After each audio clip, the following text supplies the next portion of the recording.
merveilleux. Il est vraiment merveilleux. Et il ne refuse rien à personne. Il est le Dieu de beauté, de miséricorde, d'amour, de justice. Il ne refuse rien à personne. Ce matin, mon Dieu me dit de te dire qu'il ne refuse rien à personne. Le Saint-Esprit me dit de te dire qu'il ne refuse rien à personne. Le Dieu que je sais, il est le Dieu de bonté. Très souvent, on croit qu'il nous a abandonnés, nous a oubliés et qu'il nous refuse des choses quand on le demande. Mais notre Dieu ne nous a jamais rien refusé. Il me dit de te dire ce matin qu'il ne refuse rien à personne. Le Dieu que je sais ne refuse rien à personne. Jésus ne refuse rien à personne. Il n'est pas le Dieu qui ment, qui dit une chose et qui fait le contraire. Quand sa parole est relâchée, sa parole ne revient pas à lui sans avoir eu de l'effet. C'est pour ça qu'il dit qu'il ne refuse rien à personne. Ce matin, il me dit de te dire qu'il ne refuse rien à personne. Aujourd'hui, mon Dieu me dit de te dire qu'il ne refuse rien à personne. Habakkuk chapitre 2, à partir du verset 3. Habakkuk chapitre 2, verset 3. Beaucoup de gens aiment ce passage biblique. Ils aiment ça, ils adorent ça. Mais est-ce qu'ils ont réellement compris ce que ce passage veut dire? Aujourd'hui, nous allons essayer de voir. Le Saint-Esprit va nous enseigner pour nous expliquer un peu qu'est-ce que ce passage veut dire concrètement. Mon Dieu ne refuse rien à personne. Il ne refuse rien à personne. Vous allez comprendre ça aujourd'hui. Vous allez comprendre ça aujourd'hui. Le Dieu que nous servons ne refuse rien à personne. Ne crois pas qu'il t'a oublié. Ne crois pas qu'il t'a abandonné. Ne crois pas qu'il ne sait pas que tu existes. Ne crois pas que toi, tu ne lui dis rien. Oh, mon Dieu ne refuse rien à personne. C'est pour ça que même quelqu'un qui n'est pas avec Dieu, Dieu lui apporte quelque chose. Pour lui dire qu'il est Dieu. Il a créé les cieux, la terre, il a créé l'homme. Il est notre Père à nous tous. Maintenant, quand il te donne, même si tu n'es pas avec lui et qu'il t'a donné, il faut savoir que si Dieu t'a donné, c'est une bonne raison. Ce n'est pas parce que tu n'es pas avec lui que tu crois que c'est le diable qui t'a donné et qui t'a permis d'avoir. Parce que le diable, même comme je vous le dis souvent, le diable n'a rien, il ne possède rien.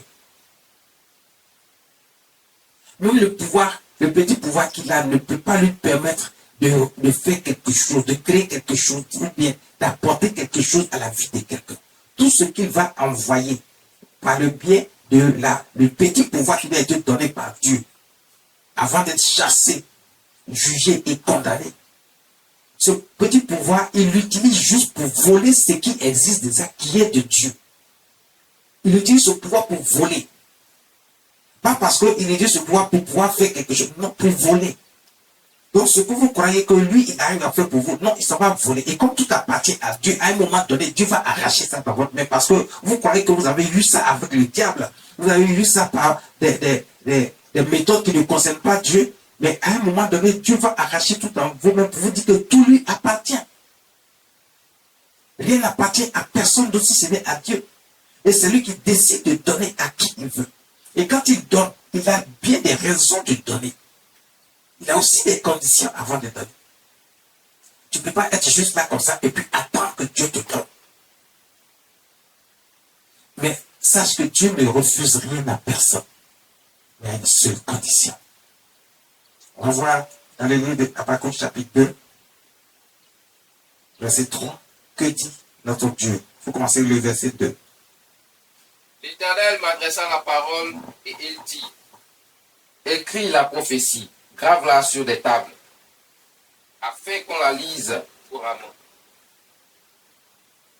Habakkuk chapitre 2.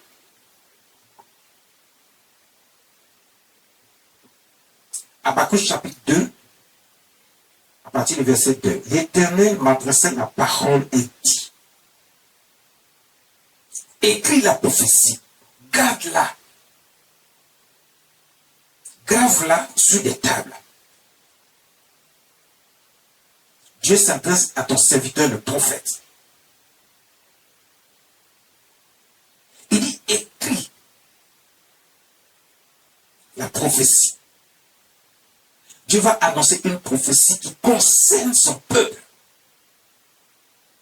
Dieu va annoncer une bonne nouvelle à son peuple.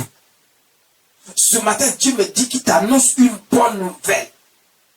La bonne nouvelle, c'est que Dieu dit, il y a une prophétie pour toi. Ça veut dire que Dieu ne t'a pas oublié. Ça veut dire que Dieu ne refuse rien à personne. Dieu est en train de t'interpeller ici pour te dire qu'il se souvient de toi. Toi qui as choisi d'être avec lui, toi qui es son peuple. Il dit, voici une prophétie pour toi. Quand tu es avec Dieu, Dieu te dira toujours quelque chose. Mais c'est quelque chose que Dieu te dit. C'est pour te dire qu'il a une bonne nouvelle pour toi. C'est pour te dire qu'il a préparé quelque chose de spécial pour toi parce que tu es spécial à ses yeux. Toi, tu ne sais même pas que tu es spécial. Mais Dieu te dit que tu es spécial à ses yeux. Il prépare à cause de cela, il prépare une bonne nouvelle pour toi et il te dit, écris, il dit à son serviteur, va, parle à mon peuple et dis-le. Voici une prophétie pour eux. Écris cette prophétie pour qu'ils sachent que ça vient de moi. Ne va pas juste arrêter pour parler, mais mets-la sur des tables. Afin que l'on la lise couramment. Donc c'est quelque chose que Dieu veut qu'on rappelle à l'esprit de chacun de son peuple tous les jours qu'il a une bonne nouvelle pour toi. Il dit qu'on la lise couramment. C'est-à-dire chaque fois on doit répéter ça pour que tu saches que Dieu ne t'a pas abandonné. Dieu ne te laisse pas à ton sort. Mais Dieu se souvient que tu es avec lui, tu es pour lui. Et tu es son enfant, tu es son fils, tu es sa fille. Il te dit j'ai une bonne nouvelle pour toi. Il faut que tu l'entendes chaque jour. Il dit lisez-la couramment. Cette prophétie. Répétez ça à chaque fois pour que chacun sache que Dieu n'a pas abandonné son peuple. Répétez ça tout le temps pour que Dieu sache, pour que le peuple sache que Dieu ne les a pas abandonnés, qu'il a toujours une bonne nouvelle pour eux. Ils n'ont pas de raison d'aller voir ailleurs, de chercher ailleurs, parce que lui, il a dit, il fera quelque chose, mais ce quelque chose est une bonne nouvelle pour l'existence de l'homme, de ceux qui ont choisi d'être avec lui. Une bonne nouvelle pour ceux qui sont avec Jésus. Mais la bonne nouvelle, c'est quoi? Pourquoi Dieu dit qu'on la lise couramment, à tout moment, à tout instant, pour que quelqu'un entende, pour qu'il sache que la bonne nouvelle ne se trouve nulle part ailleurs qu'avec Dieu. Qu'avec Dieu. Il dit car, le verset 3, c'est une prophétie dont le temps est déjà fixé. Aïe. Dieu dit la prophétie là. Son temps est déjà fixé. Dieu a déjà fixé ça. Ce n'est pas maintenant qu'il va fixer. Ce n'est pas maintenant qu'il va dire, bon, je vais prendre une résolution, je vais faire le conseil avec tous ceux qui sont avec moi ici. Et quand je vais finir avec mon conseil, on va décider. Non, il dit, c'est une prophétie dont le temps est déjà fixé. Si le temps de la prophétie est déjà fixé, ça veut dire que la prophétie a été déjà libérée par Dieu. Et le temps même est déjà fixé pour que la bonne nouvelle arrive à toi. C'est pour ça qu'il faut qu'on la lise pour que tu entres. Mais c'est quoi cette bonne nouvelle qu'il y a? Et son temps a déjà été fixé. Mais le temps que Dieu fixe, le temps ne nous appartient pas, ça appartient à Dieu. C'est lui celui qui sait quand est-ce qu'il a fixé le temps pour toi, pour moi, pour lui, pour elle. Parce que quand Dieu parle, tout le monde reçoit de la même manière, mais tout le monde n'attend pas parce qu'il dit le temps est déjà fixé. Donc le temps de l'autre n'est pas le temps de celui-ci ou de celui-là ou de celle-là.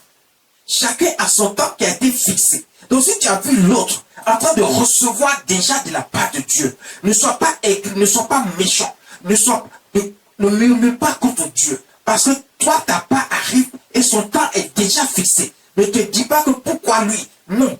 Fais ce que Dieu te dit de faire et tu verras que ta part qui a déjà été réservée, qui est ton héritage, parce que le temps est déjà fixé. C'est une prophétie qui a été libérée. C'est une bonne nouvelle pour toi, pour dire que voici, je ne t'ai pas oublié, ta part est là. J'ai même fixé un temps où tu vas recevoir. Maintenant, si tu es aigri, tu commences à être méchant avec ton projet qui a déjà reçu. Il faut savoir que tu vas retarder toi aussi ce qui va venir vers toi. Il dit, le temps est déjà fixé. Elle marche. Pourquoi Dieu dit que la prophétie marche? La bonne nouvelle que Dieu t'annonce, Dieu dit, elle marche. Elle marche pourquoi? Et généralement, les gens n'ont pas encore compris ce passage. Parce qu'on n'enseigne pas réellement dessus. Et on passe dessus et tout le monde a l'esprit que quand Dieu a dit voici la prophétie, c'est pour ça que certaines personnes, lorsqu'elles ont reçu la prophétie, elles s'asseyent pour attendre la prophétie parce que Dieu dit le temps est déjà fixé. Oui, le temps est fixé, oui, c'est vrai. Mais dans cette parole que Dieu déclare, qui est la prophétie, qui est la bonne nouvelle qui arrive vers toi, Dieu dit cette parole marche. Cette prophétie marche. C'est une parole qui a été libérée par Dieu. Elle arrive vers chacun d'entre nous pour son accomplissement. Mais comment cela se passe? Dieu dit que la parole marche. Elle marche pour aller à son terme.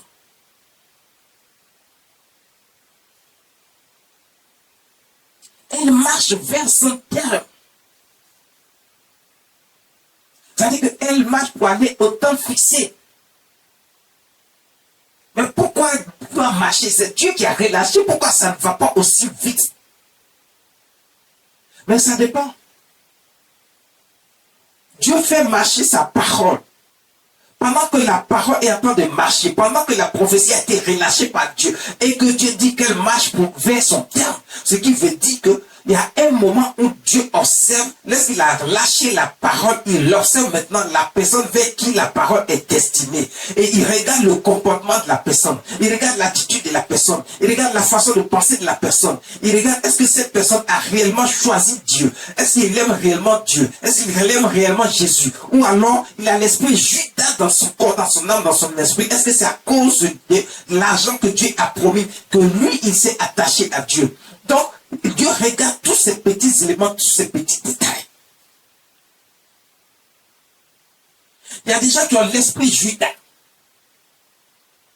Ils ne font rien si ce n'est à cause de l'argent, si ce n'est pas intérêt. Ils font semblant d'être avec toi alors qu'ils ne sont pas avec toi.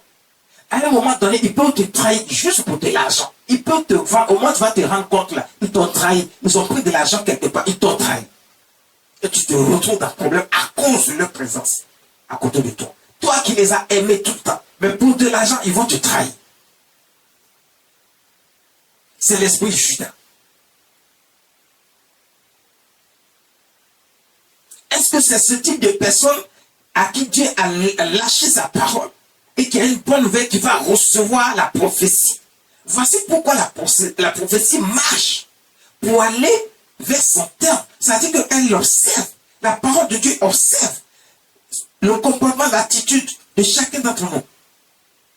Est-ce que c'est à cause des richesses que Dieu a annoncé? Est-ce que c'est à cause de l'enfantement que Dieu a annoncé, le fait que tu es stérile? On dit maintenant, Dieu dit que tu ne seras pas stérile, tu vas accoucher d'un fils, et puis tu es là, maintenant, tu es content ou tu es contente, et puis tu ne fais plus rien parce que la prophétie a été relâchée par l'homme de Dieu, le serviteur de Dieu. Donc il dit, bon, voici. Donc la parole de Dieu a été relâchée. Maintenant, toi, tu attends, tu ne fais rien. Pendant que tu ne fais rien, que tu attends parce que la prophétie a été relâchée, que Dieu dit ça s'accomplira, voici que la prophétie marche pour aller vers toi.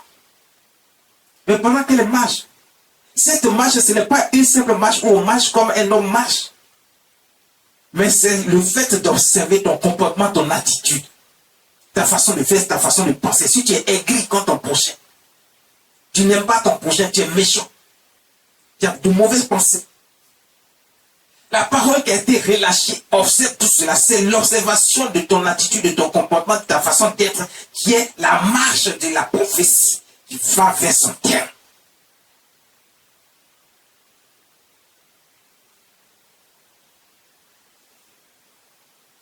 Pendant ce temps, Certains ont pris des tabourets, des nattes, ils se sont couchés ou des tabourets, ils se sont assis, puis ils attendent parce que ça a été relâché. Dieu dit, cette parole, elle s'accomplira. Certainement. On va voir ça un peu plus tard. Mais voici que elle marche vers son terme, vers le temps fixé.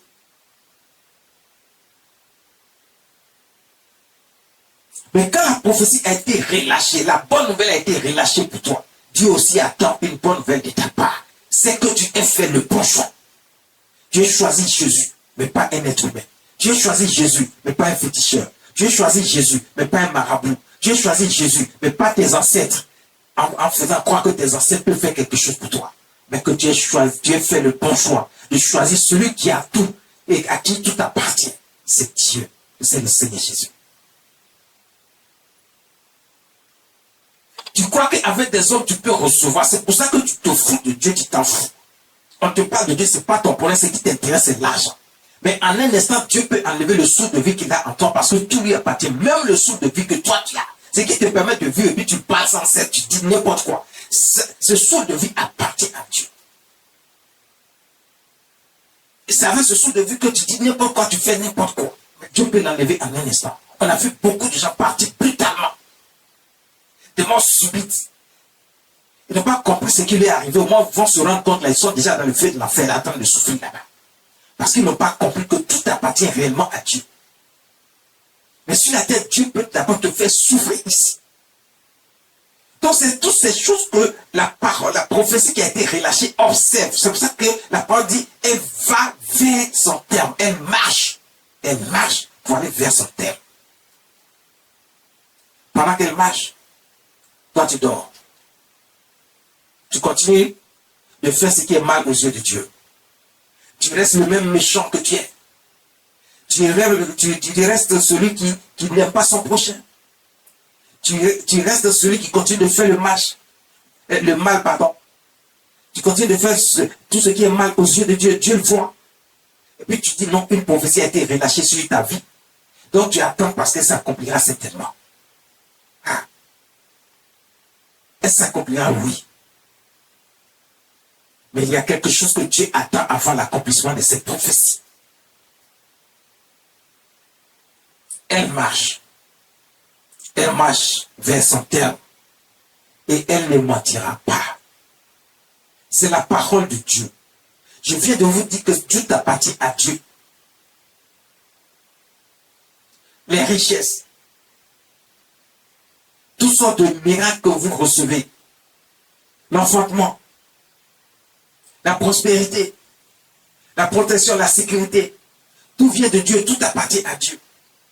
Personne d'autre ne peut le faire si ce n'est Dieu. La parole de Dieu dit, dans Habakkuk chapitre 2, verset 3, il dit, elle va vers son thème, la prophétie va vers son thème, et la prophétie ne mentira pas. Parce que Dieu n'est pas un homme pour mentir. Donc la prophétie ne ment pas. Contrairement à ce que les gens pensent. Il y a des gens qui ont reçu la prophétie, ils ont attendu jusqu'à celui qui n'ont jamais reçu. Les années sont passées, ils sont restés les mêmes. Ils sont même devenus plus grands qu'avant. Pourquoi? Parce qu'ils n'ont pas compris le sens réel de la prophétie, de cette bonne nouvelle que Dieu a lâchée, qui est la prophétie qui va vers son terme. Et Dieu dit, si elle tarde, attends-la, car elle s'accomplira certainement. Si elle tarde, attends-la, car elle s'accomplira. Et elle s'accomplira certainement. Si elle tarde, attends-la. Quand Dieu dit attends-la, il ne t'a pas dit assois-toi pour attendre. Il ne t'a pas dit dors pour attendre. Il ne t'a pas dit parce que là, tu as entendu la prophétie et que Dieu dit qu'elle ne mentira pas, elle s'accomplira certainement. Donc tu dois juste rester comme ça, de façon oisive, sans rien faire, pour attendre l'accomplissement de la prophétie dans ta vie. Non, on l'a vu un peu plus haut.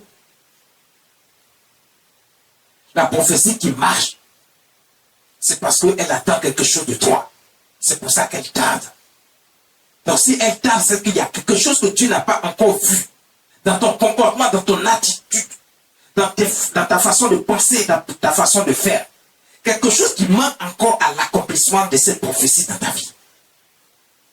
Est-ce que tu as fait ce qu'il faut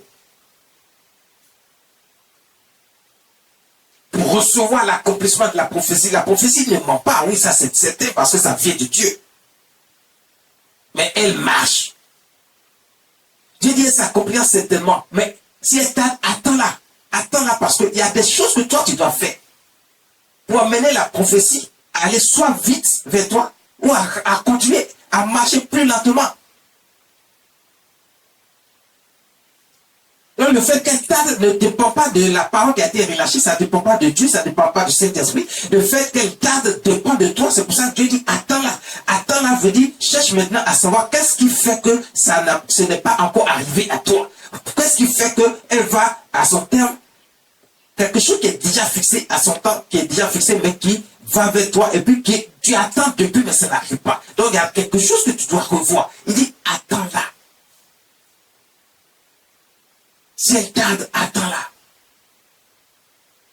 Mais en attendant, tu cherches à savoir qu'est-ce qui a fait que ça coince, qu'est-ce qui fait que ça tarde, qu'est-ce qui fait que ça bloque. Et c'est à toi de trouver cela. Et une fois que tu as trouvé, tu verras qu'elle marchera plus vite que tu ne le crois. Elle arrivera à son terme. C'est comme ça que certains ont reçu, d'autres regardent, ils voient l'accomplissement de la prophétie dans la vie de certains à qui ça a été annoncé. Ils ont reçu rapidement, mais c'est à cause de leur comportement, à cause de leur attitude, à cause du fait qu'ils ont compris comment faire pour recevoir rapidement la prophétie, l'accomplissement de la prophétie dans leur vie. Mais toi, qu'est-ce que tu as fait?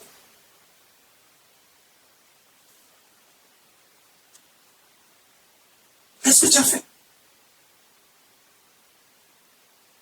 Le livre de Deutéronome, chapitre 28, à partir du verset 1.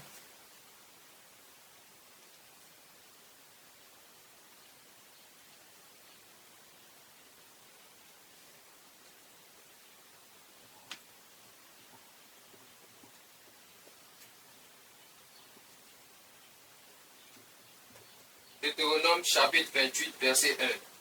Si tu obéis à la voix de l'Éternel ton Dieu, en observant et en mettant en pratique tous ces commandements que je te prescris aujourd'hui, l'Éternel, ton Dieu, te donnera la supériorité sur toutes les nations de la terre. Est-ce que vous comprenez quelque chose? La Bible dit, dans le livre de Deutéronome, chapitre 28, à partir du verset 1, si tu obéis à la voix de l'Éternel, ton Dieu, en observant et en mettant en pratique ces commandements que je te prescris aujourd'hui, l'Éternel, ton Dieu, te donnera la supériorité sur toutes les nations de la terre. Quand on dit que la prophétie marche, voici ce qu'elle contient, cette marche. L'Éternel Dieu qui a relâché sa parole. Et la prophétie nous a été annoncée par les serviteurs de Dieu. Mais dans le contenu de cette marche, Dieu dit il attend quelque chose. C'est ce que nous voyons dans le livre de Deutéronome chapitre 28 à partir du verset 1. Il dit si tu obéis à la voix de l'Éternel, mais obéir à la voix de l'Éternel, c'est quoi? Donc vous voyez qu'on ne doit pas s'asseoir juste pour attendre l'accomplissement de la prophétie. Il y a des situations qui demandent que toi tu poses une action d'abord.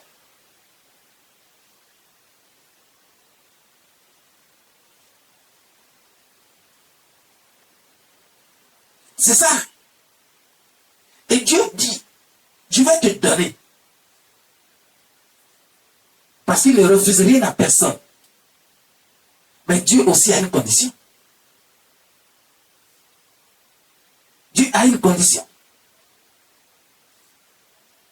Est-ce que tu peux aller voir juste une banque et puis dire à la banque, donne-moi de l'argent, simplement comme ça, et puis la banque va te donner de l'argent sans réfléchir, sans condition? Non, la banque va te donner des conditions pour que tu reçoives cet argent. Il va te le donner en prêt, il va te donner ses conditions pour que tu reçoives cet argent. Et si tu ne remplis pas les conditions, tu ne recevras pas cet argent. Si l'homme même procède de cette manière, ça veut dire que l'homme qui a été fait à l'image de Dieu selon sa ressemblance, il procède comme Dieu procède. Et c'est ce que Dieu te demande. Tu veux un enfant, on t'a déclaré stérile. Tu ne peux pas avoir cet enfant. Les gens se moquent de toi, tu es la risée de tous. Tu es méprisé à cause de cela. Tu ne dors plus sur ta couche. Tu pleures sans cesse. Et Dieu dit, toi, tu enfanteras. L'année prochaine, à la même heure, tu enfanteras un fils. La parole a été relâchée. La prophétie a été dite. Et puis tu ne fais rien. Tu veux faire comme Sarah qui, lorsque la parole avait été relâchée à Abraham, son mari, elle n'a pas considéré ces paroles au point où, à un moment donné, elle a donné sa servante, puisqu'elle n'espérait plus, elle n'avait plus la foi. Elle a donné sa servante à son mari. Mais elle va connaître beaucoup d'années de souffrance avant que l'accomplissement ne se réalise dans sa vie. Avant que la parole qui a été relâchée, qui marche, arrive à son terme. Jusqu'au moment où elle a eu 89 ans, Dieu revient encore vers son mari qui lui dit, l'année prochaine, à cette même heure, ta femme Sarah aura un fils. Elle était là, elle a entendu, elle a ri. Jusqu'à présent, elle continue de multiplier les erreurs. Mais si Dieu voulait attendre, elle, sa réaction, à cause de son mari, à cause du fait que lui, il est avec Dieu et qu'il avait la foi et qu'il croyait en Dieu, il croyait en ce que Dieu disait. Il a mis la parole de Dieu en pratique. Donc, il y a des actions que tu dois poser et Dieu doit voir. Donc, pour sa femme, lui, il a fait, lui, il a cru. Dans son cœur, il croyait fortement que ce que Dieu a dit, Dieu va le faire.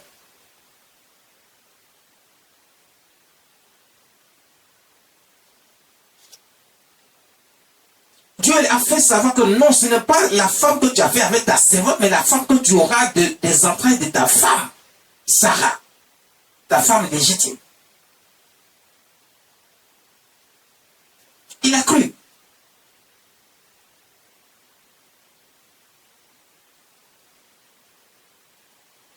Il a écouté la parole de Dieu. Il a écouté la voix de Dieu. Il a mis en pratique. L'année qui a suivi, Sarah a eu un enfant. Parce que les mois qui ont suivi, Sarah est tombée enceinte. Elle ne comprenait pas ce qui lui arrivait. Mais quand Dieu a dit, quand Dieu a annoncé qu'elle aura un fils l'année prochaine, quand elle a ri, que Dieu dit, tu as ri, elle dit, je n'ai pas ri, elle a compris là qu'elle devait croire, saisir la parole avec force désormais pour que ça s'accomplisse réellement dans sa vie. Parce que Dieu dit qu'il y a ri, elle a compris que celui qui est en face là, ce n'est pas un homme, c'est Dieu qui est là. Donc si Dieu a dit là, c'est que Dieu le fera. Maintenant qu'il est venu physiquement ici, je le vois assis en face de moi. Sarah aussi avec Dieu. Puisqu'il est venu dans un corps humain. C'est là qu'elle a compris que elle ne riait pas aux éclats. Elle riait dans son cœur parce que Dieu a dit, tu ris dans ton cœur. Quelqu'un qui sait que toi tu es en train de rire dans ton cœur, c'est qui ici? C'est Dieu. Elle a compris là qu'elle devait attraper avec force cette parole. La prophétie qui avait été relâchée il y a plus de 25 ans, elle doit maintenant attraper ça pour que ça s'accomplisse réellement dans sa vie. C'est à ce moment-là qu'elle a cru que c'est Dieu. Dieu, il est vivant, il est réel. Il a dit. Dès qu'elle a reçu, elle a discuté avec Dieu, mais là, quand elle a fini la discussion, elle a compris que c'est Dieu qui est réellement qui a dit, qui est là. Elle est tombée enceinte les jours qui ont suivi. Elle a reçu. Elle a mis la parole en pratique. Mais avant ça, elle avait perdu la foi. C'est comme ça que beaucoup perdent la foi. À un moment donné de leur vie, ils ne croient plus en rien, ils ne croient pas en ce qui vient de Dieu. Ils font ce que bon leur semble, c'est ce que les hommes leur disent là qu'ils font. Ils ont oublié que c'est à Dieu qu'il faut faire confiance et il faut garder la foi. Une foi intacte. C'est pour garder cette foi que Jésus est venu faire le sacrifice sur la croix pour nous. Pour que cette foi nous permette de comprendre que même si on ne voit pas Dieu physiquement comme Sarah et Abraham l'ont vu, mais on doit croire par la foi et recevoir. Accepter que Dieu, il est le seul Dieu capable de tout faire. Il est le Dieu de l'impossible, il n'y a rien qui lui résiste. Quand elle a fini par croire, l'année qui a suivi, elle a eu un fils. Elle-même, elle avait honte. Parce que c'était dans sa vieillesse, elle avait 90 ans. Elle se posait la question si les gens vont se moquer d'elle ou pas. Non. Dieu n'a pas fait cela pour qu'on se moque d'elle, mais pour qu'on voit la puissance de Dieu qui n'a pas de limites. Il Il est le Dieu de l'impossible. Là où tu es né stérile, on t'a déclaré, voici que toi, tu deviens enceinte. Dieu a démontré sa force, sa puissance. C'est ce que Dieu te demande. Il dit, si tu obéis à la voix de l'Éternel, donc tout ce qui t'est enseigné, que tu reçois, Dieu dit, mets en pratique. Si tu le fais, tu recevras ta bénédiction. Et la prophétie qui a été relâchée sur ta vie, tu verras l'accomplissement certainement, parce qu'il y a un temps qui a déjà été fixé et elle va vers son terme. Dieu dit, si elle tarde, attends-la. Attends-la veut dire que tu as des choses à faire. Tu as des actes à poser. Tu as quelque chose que tu dois faire pour voir l'accomplissement de la prophétie dans ta vie. Est-ce que tu ne fais qu'écouter les hommes, les on dit, ton environnement, ton entourage? Mais est-ce que tu écoutes Dieu, ce que la parole de Dieu, la vraie, t'est délivrée? Est-ce que tu écoutes? Est-ce que tu écoutes? Dieu dit, voici. Verset 2. Voici toutes les bénédictions qui se répandront sur toi et qui seront ton partage lorsque tu obéiras à la voix de l'Éternel, ton Dieu. Verset 3 dit, tu seras béni dans la ville, tu seras béni dans les champs. Verset 4, le fruit de tes entrailles, le fruit de ton sol, le fruit de ton troupeau, le fruit, les portées de ton menu et de ton gros et de ton menu bétail, toutes ces choses seront bénies.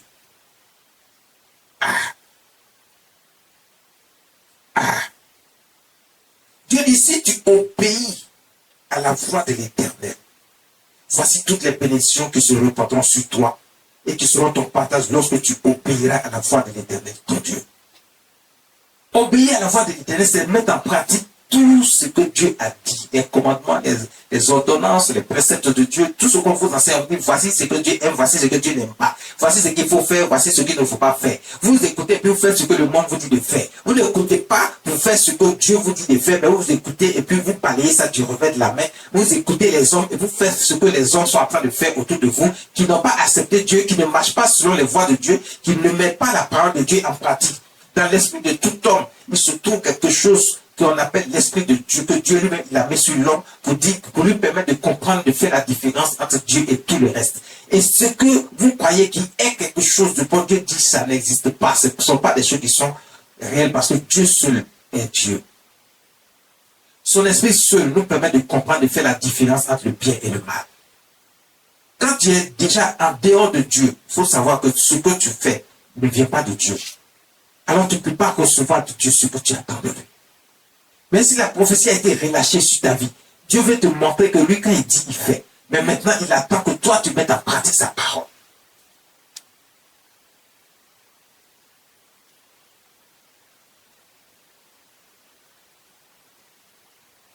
Il dit le fruit de tes entrailles. Je viens d'expliquer déjà pour Sarah. Donc, même si tu es déclaré stérile, tu pourras avoir un enfant. Le fruit de ton sol. Si tu es cultivateur, quel que soit ce que tu vas faire comme activité, quelles que soient tes entreprises, Dieu dit, ça prospérera, il te bénira dedans. Que ce soit, si tu es cultivateur, si tu es planteur, si tu travailles dans un bureau, si tu es entrepreneur, si tu as tes propres affaires, quel que soit ce que tu as, Dieu dit, il te bénira dans toutes ces choses. Le fruit de ton sol, le fruit de ton troupeau, les portées de ton gros et ton béni bétail, toutes ces choses seront bénies.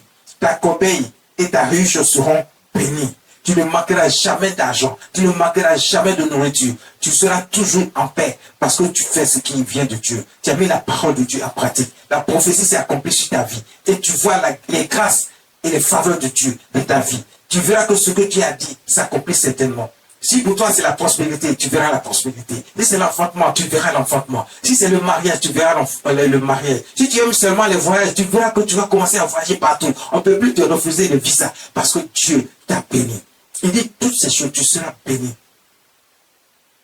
Parce qu'il va te donner la supériorité sur toutes les nations. Donc on ne peut rien te refuser nulle part ailleurs sur la terre des vivants. Tu seras béni à ton arrivée, tu seras béni à ton départ, tu seras béni à ton arrivée. Il dit, tu seras béni à ton arrivée, tu seras béni à ton départ. Même quand tu t'en vas, Dieu est avec toi. À ton retour, Dieu est avec toi. À ton séjour, Dieu est avec toi. Il te bénit partout où tu te trouves. Sa grâce et sa faveur s'attachent à ta vie. Parce que tu as choisi, tu as fait le bon choix. Tu as choisi Jésus. Et celui à qui tout appartient. Et qui détient toute chose, toute force, toute puissance. Il est avec toi pour te garder, pour te protéger. Même ta vie, lorsque elle te sera arrachée, Dieu va te ramener ta vie. Parce que la vie appartient à Dieu. C'est lui seul qui peut te l'enlever.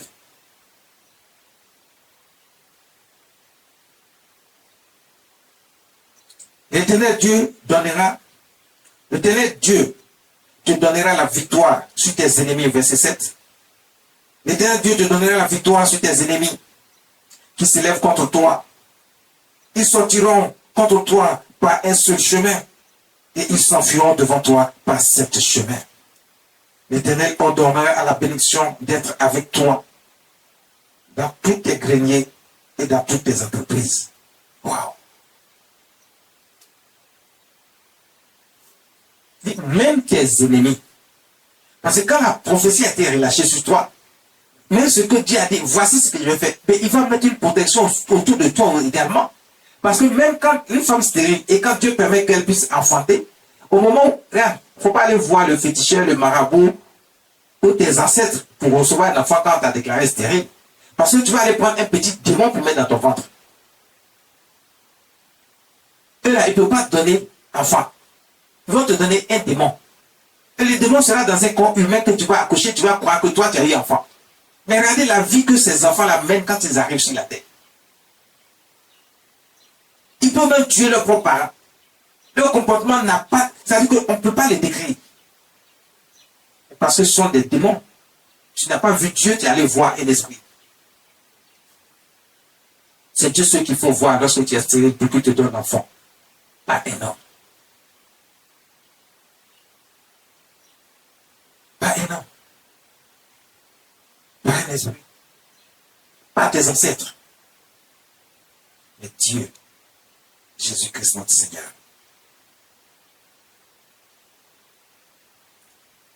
Et tu donneras la victoire sur tes ennemis qui s'élèveront contre toi. Et je l'explique un peu plus haut. Quel que soit ce qu'ils vont te faire, même s'ils ont décidé de prendre ta vie, Dieu va arracher la vie pour te ramener.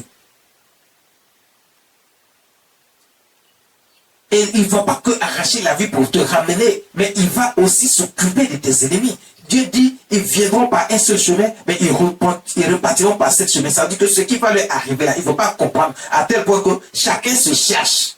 Ah! Ouais.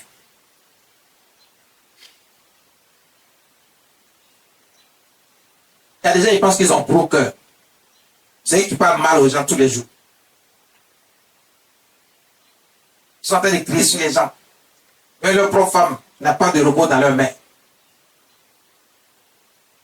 Mais ce que tu fais, tu n'es pas en train de faire ce qui est juste. Tu es en train de t'attacher au diable. Ton esprit est rattaché au diable. C'est ce que le Seigneur Jésus appelle les fils du diable. Mais si toi comme ça, même si une prophétie a été relâchée sur ta vie, tu penses que tu peux arriver à obtenir cette prophétie. Le peu que Dieu t'a déjà donné, tu penses que tu es arrivé. À cause de ça, tu deviens arrogant, méchant, insolent. Tu ne respectes personne. Mais Dieu peut t'arracher tout cela en un instant et puis tu vas te retrouver à zéro. Tu vas comprendre que c'est Dieu qui donne.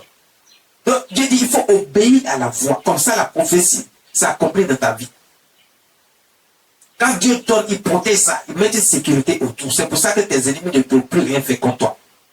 Mais si toi-même tu es déjà hors sujet, parce que Dieu dit, cherchez la paix, autant que cela dépend de vous, cherchez la paix autour de vous. Faites la paix. Toi, tu ne veux pas faire la paix, c'est toi qui cherches toujours la guerre.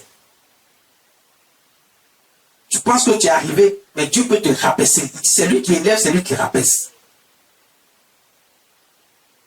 Tu n'es rien. Fais-toi petit et Dieu va t'élever, va te faire grand.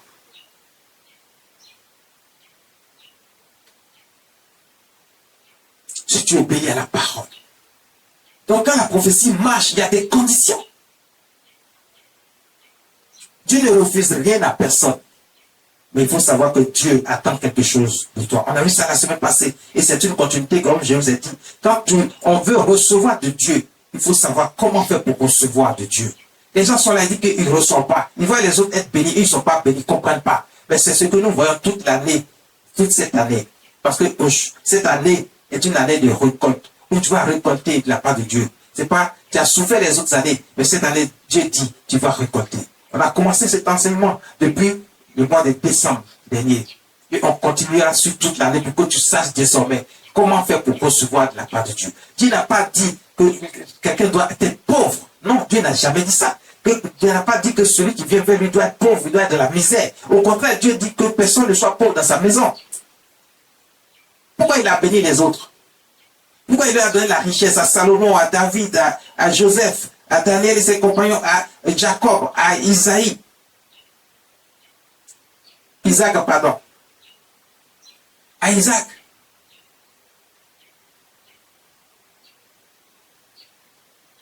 Pourquoi il a fait sortir la famille d'Isaïe dans la pauvreté en nommant David comme roi?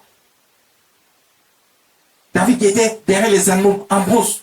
Un jeune garçon qui ne savait même pas ce que lui, il allait devenir un jour. Mais Dieu l'avait déjà prédestiné parce que la parole avait déjà été relâchée. Dieu a dit, j'ai trouvé un homme selon mon cœur. Il disait à son serviteur, le prophète Samuel, il dit, j'ai trouvé un homme selon mon cœur. La prophétie avait été relâchée pour David. Mais David n'attendait pas les bras croisés. David avait pris Dieu avec lui. Dieu était au commencement, au centre et à la fin de toutes les actions de David, malgré qu'il était un enfant et qu'il était en pousse. David ne faisait rien sans Dieu. Même quand il va venir affronter Goliath, David dit de Dieu qui était avec moi, qui m'a donné la victoire sur les lions et sur les ours en pousse. Ce même Dieu me donne aujourd'hui la victoire sur toi. Je vais couper ta tête, je vais te donner aux oiseaux du ciel.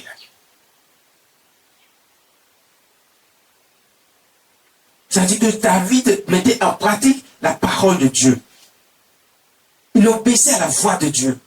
Il dit, il faut être avec Dieu et que Dieu doit être au commencement et à la fin dans toutes choses dans notre vie.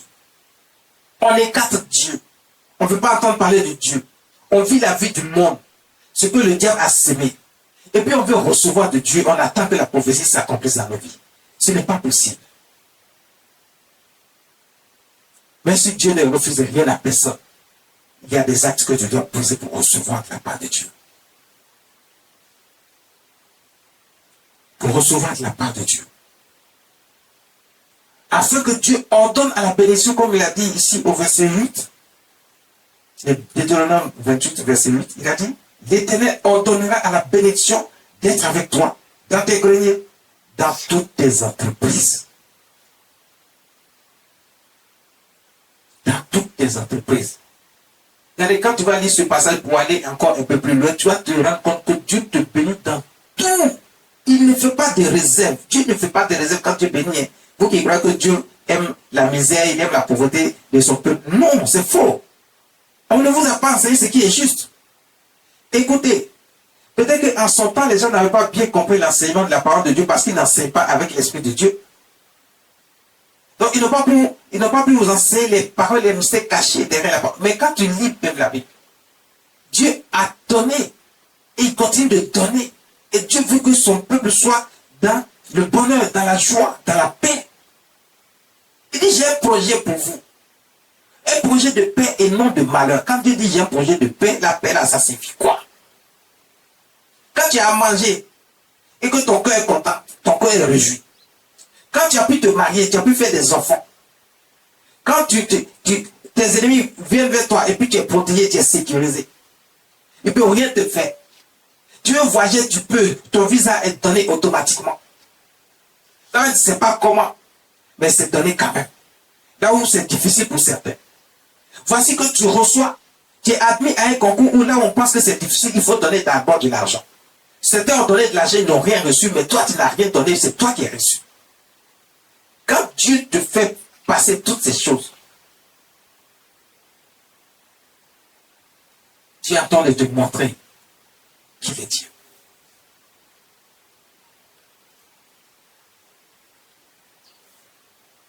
Quand tu as fait le bon choix que tu es avec Dieu, il est avec toi.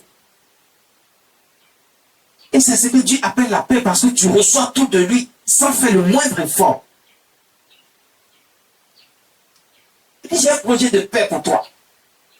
On dit que tu n'enfantes pas, il te fait enfanter. Dans votre famille, on ne se marie pas. Toi, tu te maries. Tu as la joie au cœur. Donc, tu as la paix.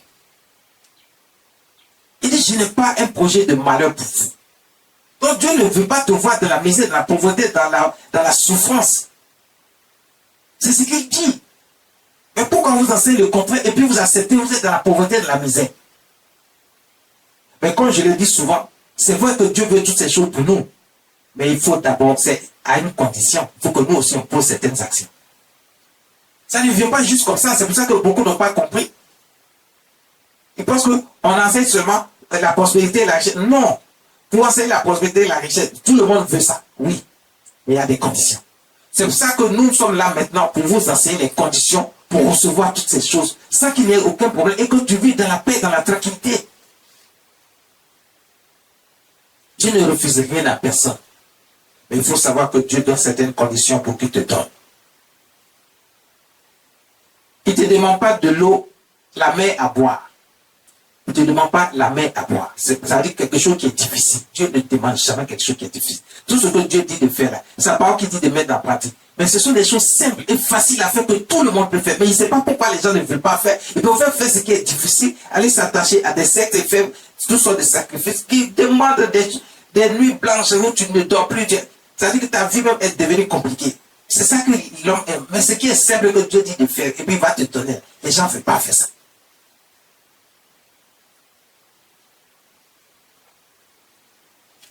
Tout vient de Dieu, tout appartient à Dieu. Pour seulement faire ce que Dieu veut.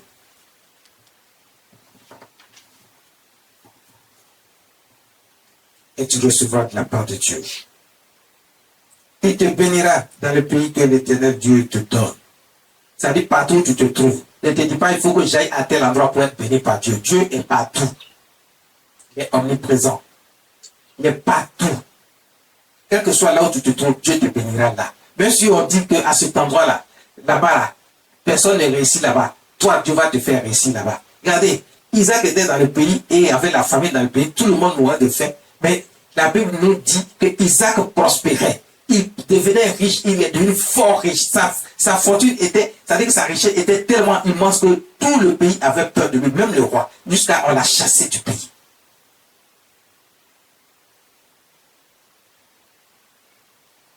À tel point qu'on l'a chassé du pays. À cause de l'immensité de sa richesse, il était indescriptible. Il était devenu tout puissant pour eux. Donc Dieu n'a pas dit que tu seras pauvre et dans la misère. Au contraire. Dieu veut qu'on sache qu'il est Dieu. Quand il est béni, il ne donne pas petit, il donne gros. Donc celui qui vous fait croire que non, parce qu'on est chrétien, on doit être dans la pauvreté, il vous a menti. Celui qui veut croire qu'on ne doit pas chercher l'argent, il vous a menti. Mais il ne faut pas que ton esprit soit sur l'argent. Il ne faut pas avoir l'esprit de Judas. C'est ce que Dieu nous enseigne. Il ne faut pas que ton esprit soit sur l'argent, la richesse. C'est ça qui est ton esprit. Et tu mets tout ce qui concerne Dieu à part. Non, Dieu dit, obéis à ma voix d'abord. Et quand la prophétie est relâchée, la prophétie marche pour aller vers son terme. Et s'accomplir. C'est attends-là. Donc il y a des choses que tu dois faire. Que ça accomplisse. Tu n'as pas juste parce que ton esprit est sur l'argent, la richesse, tu vas te donner la richesse comme ça, d'un clic, pas, et puis te donne. Non, ça ne fonctionne pas comme ça. Ça ne fonctionne pas comme ça. Dans le livre de Genèse chapitre 39, verset 1 à 3, la Bible dit, on fit descendre Joseph en Égypte, et Potiphar, officier de Pharaon, chef des gardes égyptiens, l'acheta. L'acheta des Ismaélites qui lui avait fait descendre. Le verset 2, l'Éternel fut avec lui et la prospérité l'accompagna. Il habitait dans la maison de son maître, Potiphar. Son maître vit que l'Éternel était avec lui et que l'Éternel faisait prospérer entre ses mains tout ce qu'il entreprenait.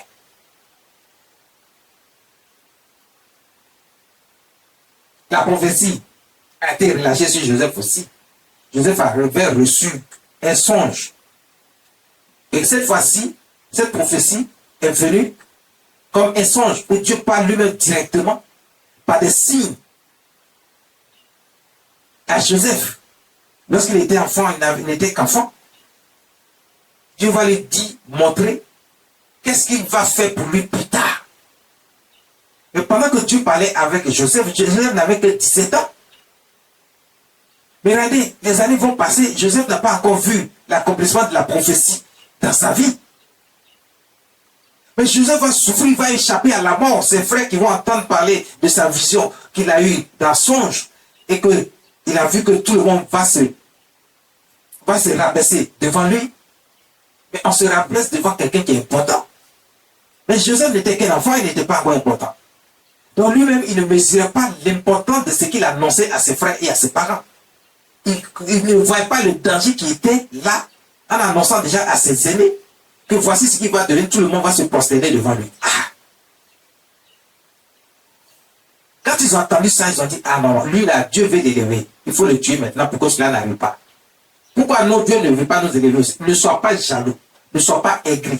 Quand Dieu dit veut élever quelqu'un, c'est-à-dire faut être content pour la personne. C'est quand tu es content, tu es en train de mettre la parole de Dieu en pratique. Si tu es content pour la personne et que tu n'es pas aigri dans ton cœur, tu es en train de mettre la parole de Dieu en pratique. Ce que Dieu a prévu pour toi aussi là, il va le faire. Mais si tu es aigri parce que Dieu veut bénir l'autre, tu vois que Dieu veut bénir l'autre, et puis tu deviens aigri en même temps. Regarde, la prophétie va continuer à marcher et encore plus lentement parce que dans ton cœur, il y a des mauvaises pensées, il y a des choses qui ne sont pas encore à leur place. Pour recevoir la prophétie qui marche pour aller vers son terme. C'est comme ça que beaucoup ont attendu longtemps à cause des mauvaises choses qui sont dans leur cœur. Ils ne peuvent pas apprécier ce que tu as donné aux autres. Mais pourtant, eux-mêmes, ils veulent ça. Mais ils ne veulent pas que les autres puissent avoir ça. Ils sont jaloux et aigris. Ils vont faire tout pour que tu ne puisses pas recevoir. C'est comme ça que le sorcier qui connaît vos étoiles, qui regarde, il voit que Dieu a déjà prévu. Parce qu'ils ont vu la prophétie. Dieu a déjà des grandes choses pour vous. Ils sentent que ça va s'accomplir certainement dans votre vie. Ils font tout pour vous écarter, pour vous anéantir, pour vous détruire, pour vous tuer, pour faire en sorte que vous ne puissiez pas rentrer dans votre bénédiction, dans l'accomplissement de cette prophétie qu'ils ont vue déjà de très loin. Même si vous étiez encore enfant, ils ont bien vu la prophétie sur vous. Ils vont tout faire pour vous retarder. Mais quand que vous soyez au courant de cette prophétie ou pas, ce que Dieu nous demande ici, ce n'est pas d'abord d'entendre la prophétie avant de commencer à faire ce qui est juste. Mais depuis le commencement, depuis dès notre naissance, Dieu nous demande d'être juste, de faire ce qui est bien, de savoir faire la différence entre le bien et le mal, et de choisir le bien. Et c'est à cela qu'on pourra comprendre alors la prophétie qui sera déclarée sur notre vie, et faire encore ce qu'il faut pour recevoir le plus rapidement possible. Joseph avait compris qu'il ne fallait pas se détourner de Dieu. Joseph marchait avec Dieu. Dieu était au commencement et à la fin de tout ce que Joseph faisait. Et la Bible dit, à cause de cela, Dieu était avec Joseph et Dieu faisait prospérer Joseph. Donc Joseph prospérait. Au début, il n'était pas dans la maison de ses frères. Potiphar l'avait acheté, mais c'est pour le service du royaume.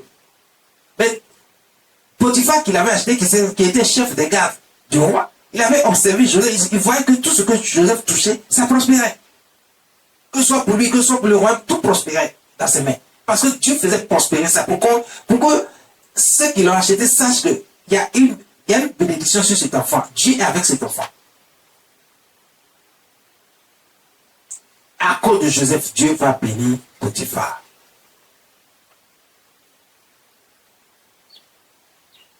Potiphar va faire venir Joseph dans sa maison désormais pour gérer lui-même ses propres affaires. Il a vu que Dieu était avec lui. Dieu n'a pas dit que tu dois être pauvre. Dieu n'a pas dit que tu dois souffrir. Même si tu te fais passer souvent par certaines épreuves, sache que c'est pour ton bien-être. C'est pour qu'il sache que si tu es réellement avec lui et que tu as réellement accepté Jésus dans ton cœur, est-ce que tu as certainement accepté Dieu et Jésus dans ta vie? Est-ce que tu marches réellement avec Dieu? Est-ce que ce n'est pas pour un intérêt quelconque que tu es là? Pour qu'il puisse te élever au plus haut niveau. Dieu veut nous élever au plus haut niveau. Mais à cause de notre attitude, il attend Il va même nous faire passer par des épreuves les plus difficiles. Parce que notre cœur n'est pas encore ce que Dieu veut.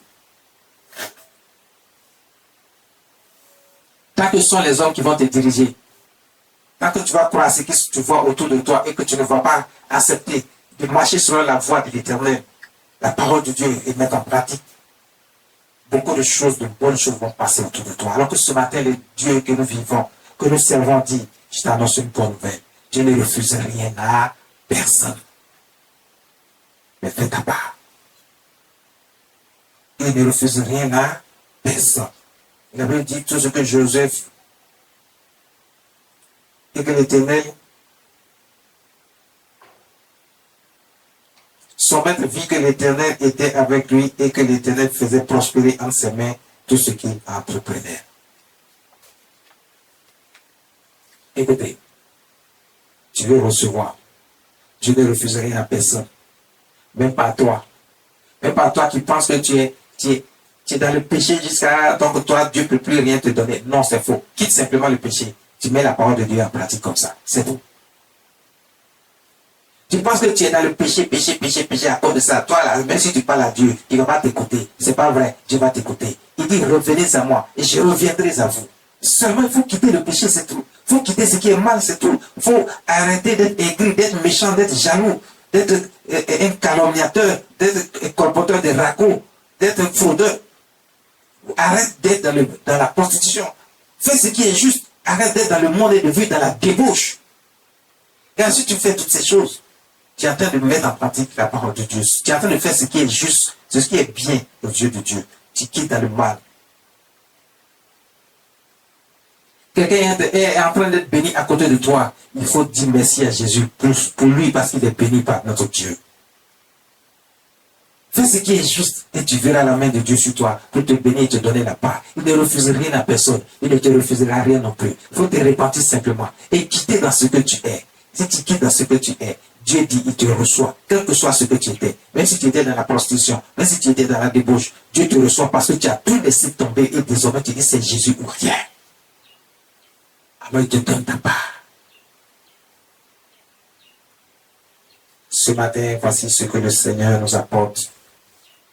Voici ce que le Saint-Esprit nous apporte ce matin. Tu sais que le Dieu que nous servons, aujourd'hui tu le sais, il ne refuse rien à personne. Mets ta main là où tu es. Mets ta main sur ta tête et tu vas recevoir, quel que soit le problème que tu as. Tu vas savoir que Dieu ne refuse rien à personne. Quel que soit le mal que tu as, quel que soit le problème que tu as, quel que soit ce que tu crois qui est un problème sur ta vie, que ce soit une maladie, que ce soit un problème administratif, que ce soit un problème d'argent, que ce soit un problème d'enfantement, de stérilité, de mariage, de voyage, de visa. Et écoute, mets ta main simplement sur ta tête. Et puis, quand je vais relâcher, tu verras que Dieu ne refuse rien à personne. Tu verras l'accomplissement de sa main puissante sur ta vie. Et tu seras délivré de tout ce qui constitue un problème dans ta vie. Maintenant même, reçois.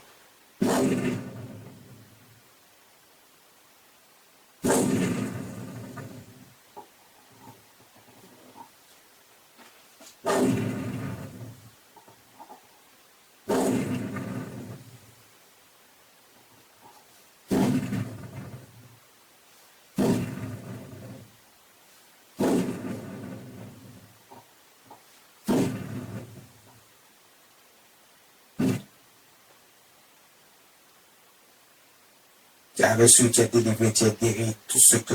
Regarde, chacun rendra témoignage. Préparez-vous pour vos témoignages. Merci Jésus. Merci Seigneur.